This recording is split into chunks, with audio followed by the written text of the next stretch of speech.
The city you consider as home is never so attractive as when you return to it after long and difficult times in other parts of the world. My name is Dr. John Watson.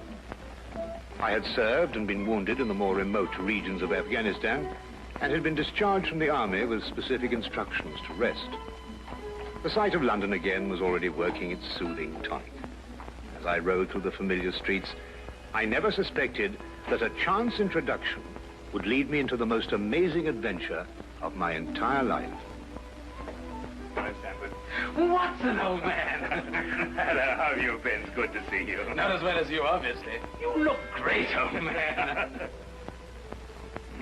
Heard you were wounded. Well, it could have been much worse. Sit down. Care for a drink? That one. Good. Well, what are your plans now? Well, nothing really at the moment. I'm looking for lodgings. Trying to solve the old problem of comfortable quarters at a reasonable price. That's odd. There's a second man today that's used that expression. Really? Who's the other? Well, you wouldn't know him. He's doing some work in the chemical laboratory at the hospital. Might be interesting. Yes, well, I wouldn't mind sharing a flat with somebody if he was all right. Well, Anything wrong? Oh, no. He's rather strange. Well, what's wrong with him? Oh, nothing wrong with Holmes. That's his name, Sherlock Holmes. Well, when I saw him this morning, he was doing some research with a corpse. Oh, what was he doing? He was beating it with a stick. I beg your pardon? Did you ring, sir? 2 shillings, please. Very good, sir. What did you say this Sherlock Holmes fellow was doing? He was beating a corpse with a stick. Oh? What in heaven's name do you want to do that for? He wanted to find out if it was possible to inflict a bruise on a body after death. Why? You know? Did you ask him? That's another strange thing about this Holmes. Somehow, one never thinks to question him. No.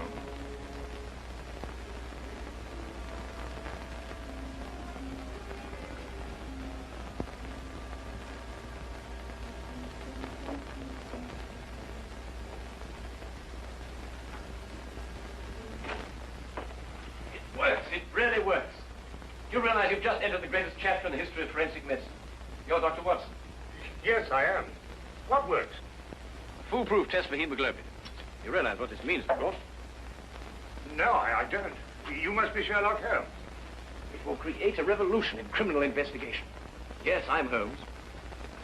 How did you know I was Watson? Because you've just come back from Afghanistan. How do you do? How you do? How did you know I'd just come back from Afghanistan? Well, it's written all over you. The problem has generally been that a man is suspected of a crime months after the crime is committed.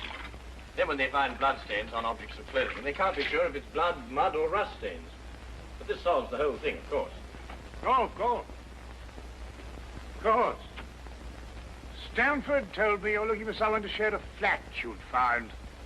You know, if this test had been in existence a year ago, it would have meant that von Bishop of Frankfurt would most certainly have been hung. And that goes for Mason of Bradford, Muller, and O'Fay, naturally. Naturally. Who are these people? Did you know, I'm delighted to meet you, Watson. I think you'll like the flat. It's in Baker Street, by the way. Oh, we could pop round this afternoon and have a look at it if you care. Yes. Oh, yes, rather. I'd like that. Good. Did you mind if I play the violin? No, go right ahead. No, I don't mean now. I mean when we're sharing the flat. Oh, no, of course not. I like a bit of good music. Oh, good. I'm afraid I'm not very good. Oh. Tell me, Holmes, Yes. how did you know I just got back from Afghanistan? Well, it's obvious. Now, that's what you said before. It isn't a bit obvious. You're a doctor, that much we know. But with the air of a military man, therefore an army doctor. You've acquired a sunburn. I know it's not your natural color because your wrists are white. Your eyes tell me that you've recently been ill. I'd say some sort of tropical fever. You use your left arm stiffly as though you've sustained a wound. Now the problem becomes, where would an army doctor have contracted a fever, sustained a wound? The answer, my dear Watson, is in the present campaign in Afghanistan, naturally. Naturally. Of course, it's obvious. Naturally. We examined the rooms at 221B Baker Street that afternoon and promptly moved in on the following day. I had, at this point, known Sherlock Holmes for only 24 hours. But the man's fantastic powers of perception, coupled with the almost unpredictable personality I'd ever encountered, kept me in a state of constant surprise when I wasn't being shocked. It was unbelievable, the things he knew and the things he didn't know. Now, really, my dear Holmes, you mean to tell me you didn't know that the Earth moved round the sun? Really? But every school child knows that. Well, now I know it, too. And I shall promptly proceed to forget it. But why? Yes. Why? Why should I remember it? Well, because it's a natural phenomenon. Well, is it important? Does it affect us? If you told me the Earth went round the moon, would it make any possible difference to our way of life? Well, to put it that way, no. Then it's useless information, and I shall do my best to forget it. I advise you to do the same. At times, I thought the man was joking and simply having a bit of fun at my expense. But I soon learned that he was in dead earnest. I also, unknown to him, made a brief classification of the man's knowledge. Literature? Nothing. Philosophy? Nothing. Astronomy? Nothing. Politics? Disinterested. Botany? He knew everything there was to know about poisons and absolutely nothing about practical gardening. Chemistry? Profound. Sensational literature? Without question, Sherlock Holmes knew the details of every horror perpetrated in the last 100 years.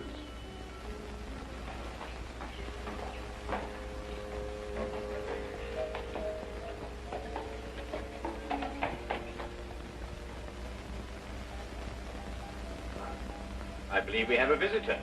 Really? Who's coming here? I believe so. I would also say he's a retired sergeant of Marines. Oh, you know the man? Never clapped eyes on him before in my life. Well, in that case, that's one of the wildest statements I ever heard. How can you possibly guess he's a retired sergeant of Marines? You've never seen him. A guess, my dear Watson. A calculated deduction. Yes, he is coming up here. Do you mind if I ask you, Mr. Bishop? Oh, by all means. Now, where did I put my violin case? Hmm? Oh, it's over here. There you are. Ah, my old friend. Come in. Excuse me, gentlemen. I have a message here from Mr. Sherlock Holmes. Thank you.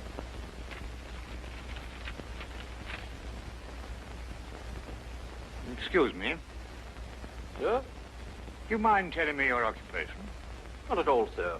I'm a civil servant employed by the police department. Thank you. I just wondered. Not at all, sir. How long have you been with the police department? Just a year, sir. Before that, I was a sergeant in the Marines. Good day, gentlemen.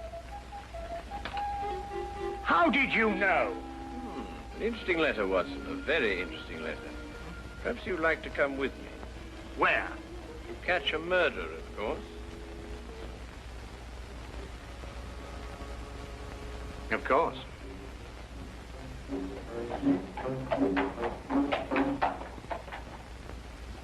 How did you know that that man was an ex-sergeant of Marines?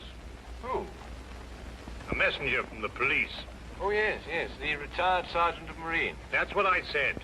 Well, there's nothing mysterious about such observations, my dear Watson, but unfortunately, when explained, they lose their romantic order of mystery. My decision was based on observation and logical deduction. The man had a large anchor tattooed on the back of his hand. This was visible from our window. I admit I didn't notice it at the time, but since you mention it, I think there was an anchor. Oh, there was indeed. He also wore regulation sideburns and had a slight nautical roll. Thus, I judged him a Marine.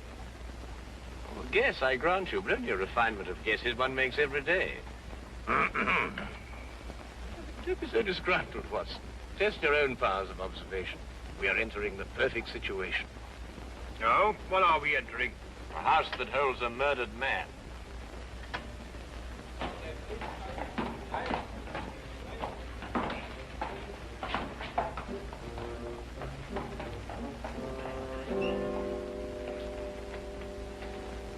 Is Inspector Lestrade inside? Yes, sir. May I have your name, please? Yes, Sherlock Holmes. This is Dr. Watson. Oh, that's quite all right, sir. Inspector Lestrade gave instructions to admit you. Oh, good. Oh, by the way, has the body been removed? No, sir, but the medical examiner's just gone. Oh, thank you. Let's hope they haven't moved things about too much. The police forces of the world seem to have an organized science of messing things about. Oh, I wouldn't say that, Holmes. Now then, move along there, everybody. Move along. There's nothing to see today. I don't know. I swear I don't know. I tried to help him. Don't you believe me? I had to do what I could. It was instinctive. Instinctive for a woman like you to commit murder. That's not true. You know it's not true. I know you hate me, but you can't believe I'd do a thing like this. Yes, I can, and I do. Please. She's a murderess. You know it as well as I. She murdered your brother. It's a lie. Yes, it's a lie. Your entire story's a lie. The relationship you had with my son was a lie. My son's been murdered. This girl's a murderess. Why she did it, what her motive was, I don't know. They were engaged without my blessing. I can only be grateful that she gains nothing by her crime. Your duty now is to convict her. Just a moment, please.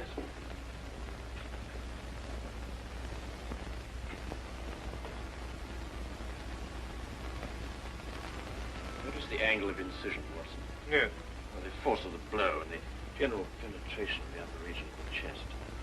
How long would you estimate before loss of consciousness? Well, it's difficult to say. 90 seconds. Minutes? Oh, between the two. I see. And death? Shortly thereafter. 2 minutes? 3? 3 or 4, I'd say. Thank you, Watson. All right, take him out. Forgive the interruption. I would prefer to have been invited before the body had been moved. I thought you'd be interested, Holmes. Oh, thank you, Lestrade. Well, may I introduce my friend, Dr. Watson, Inspector Lestrade of Scotland Yard? How do you do? How do you know? So you're completely stuck, eh, Lestrade? What do you mean? Well, you thought I'd be interested. Why don't you admit it? You're in a jam. Magnificent cabinet work, don't you think? What you say isn't exactly true, Holmes. I've done you a favor. This is an interesting case. Of course, there are 1 or 2 unexplained details, but I don't believe it'll be long before we're What's clear. your principal problem? There's no motive. I found this girl with a knife in her hand. My brother lying dead on the floor. I found Peter on the floor. I tried to help him By stabbing him? by removing the knife. Anybody would have done the same thing. I love him. Oh, my dear young lady, there's no cause for you to alarm yourself. No one's accusing you of, of what happened. This would be a clear-cut case if only she had a reason for murdering. There happened to be a policeman outside the house during the murder, and he said that no one came in except her. Well, what about the others? Who benefits by her death? Well, no one. The estate was left in such a way that if he died before he married, everything went to charity. My dear Inspector Lestrade, he didn't die before he married. This young lady and the man whose body was carried out of here have been married for at least a week.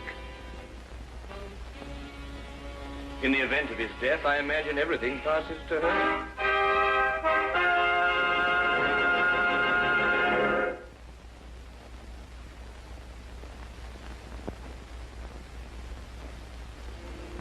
And now we return to the case of the Cunningham heritage. How did you know they were married? Weren't you?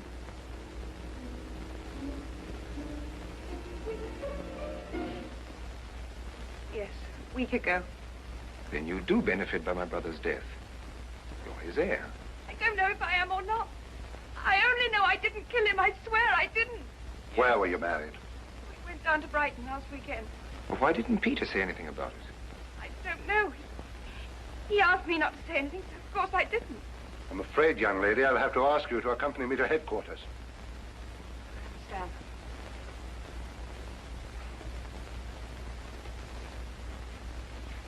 Excuse me, Inspector, I think I should tell my mother. Oh, yes, of course. Tell me, Holmes, how did you know they were married?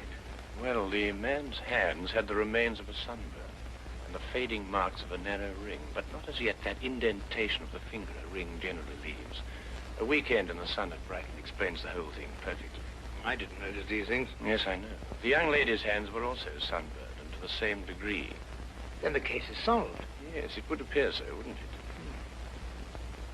What are you looking for? How do you see that? What? Here, use this. Why, that's only the cut in the carpet. Yes, but it's a fresh one. Yes, but what does it mean? That's a good question.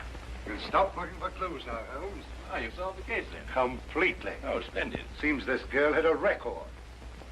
9 months in the woman's prison in Holloway, from the 21st of February, 1892, to the 21st of November, 1892. She was employed as a governess and convicted for stealing £300 from her employer. It's quite true. I knew you'd find out sometime. I made a mistake 5 years ago, but I paid for it. But Peter knew all about it before we were married. I never tried to hide it from him. You didn't know what else you had in mind. I had nothing else in mind except that I loved him. I'm afraid I must ask you to go with the office on this. Rather, madam.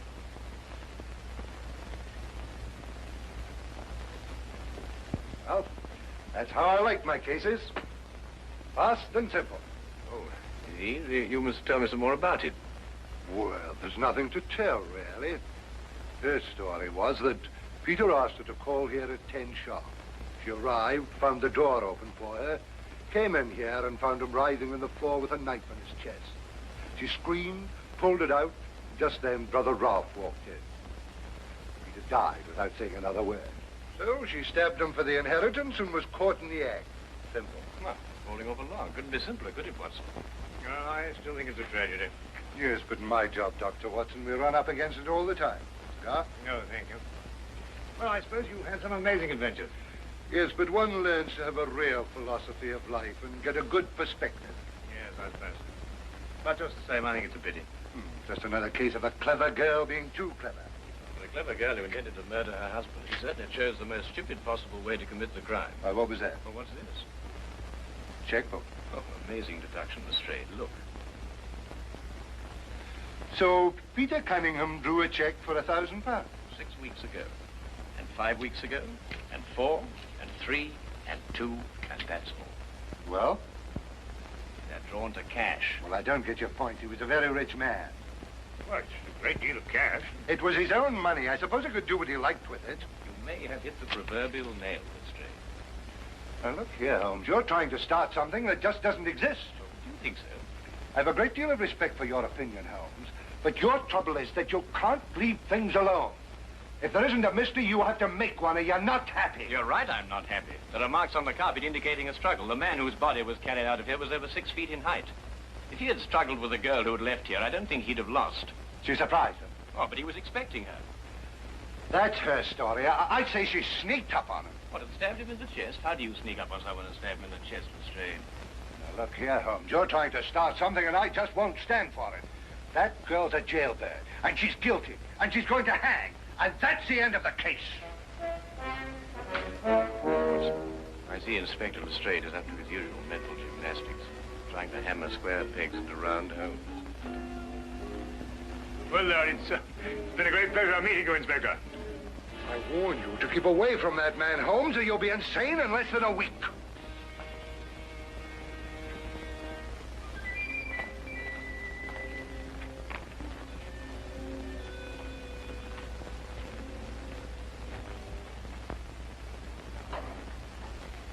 What time is it?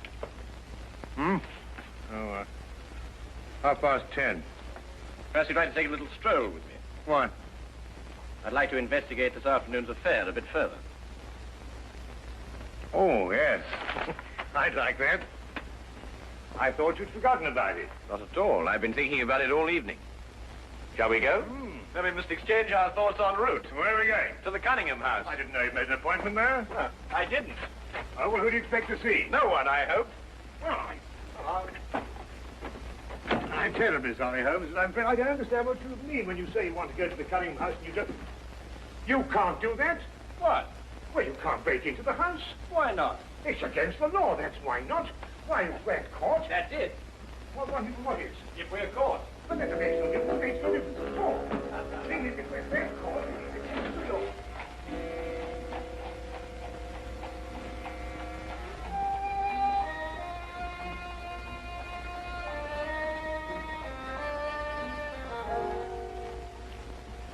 quickly now. But look, Holmes, we can't... Come on.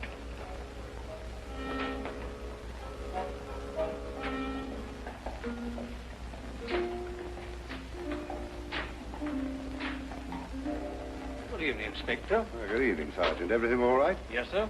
I just thought Sherlock Holmes might have dropped by. Where'd you get the key? Oh, the key is a burglar's too. A burglar's too? Street clear? Hmm? Yeah.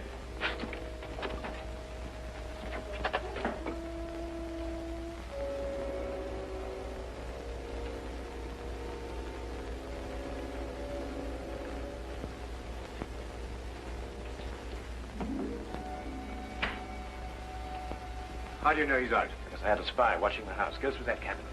What am I looking for? Oh, papers, bank statements, anything to indicate passage of money from Peter Cunningham's account. Go on.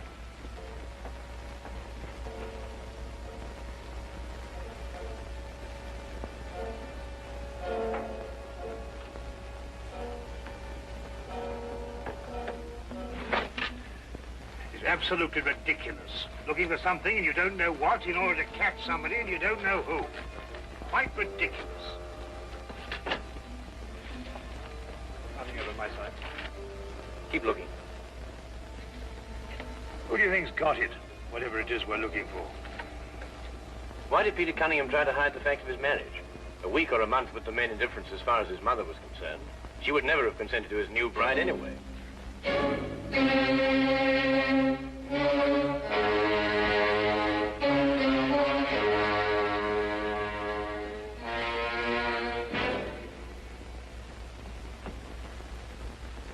He married her to prove to me that my blackmail wouldn't stop him. And then he withheld the fact in order to give me 1 week to clear out of the country before he exposed me. The money he paid you went to buying up your promissory notes. I was being pressed, Mr. Holmes. My brother's engagement to a jailbird gave me a perfect opportunity to extract a little money from him. In fact, if he hadn't been such a bullhead, it could have gone on for quite some time. A jailbird, as you put it, makes the perfect murder suspect. Perfect, Mr. Holmes. And you and Dr. Watson make perfect burglary suspects. When I report your death to the police, they can't possibly blame me for defending the sanctity of my home.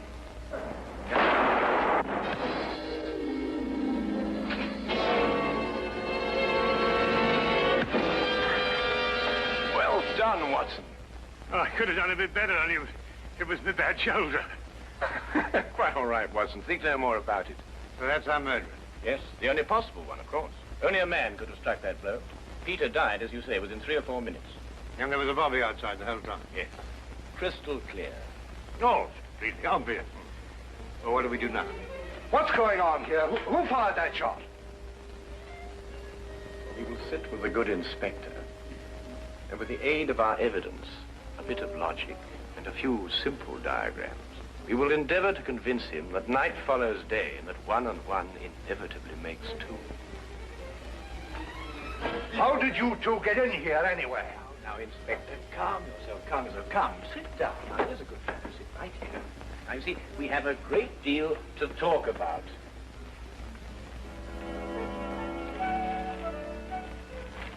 Also present with Inspector Lestrade was Dr. John Watson and a personal friend of the inspector's, Mr. Sherlock Holmes. This is ridiculous. It's fantastic. This isn't the way it happened at all. This will revolutionize investigation, Watson. This whole account is a lie. Fingerprints, Watson. That's the coming thing. Oh, nonsense. What are you going to do about this? A bit more research. Here, give me your fingers on this sheet of paper. Oh, are you going to sit there with these disgusting little smudges and let them get away with this? Beg your pardon? Well, I won't. They're going to hear from me. Brilliant Inspector Lestrade, indeed. Why, it took you 3 hours to convince that bonehead. I don't know. Never in mind his life either. I said he was innocent.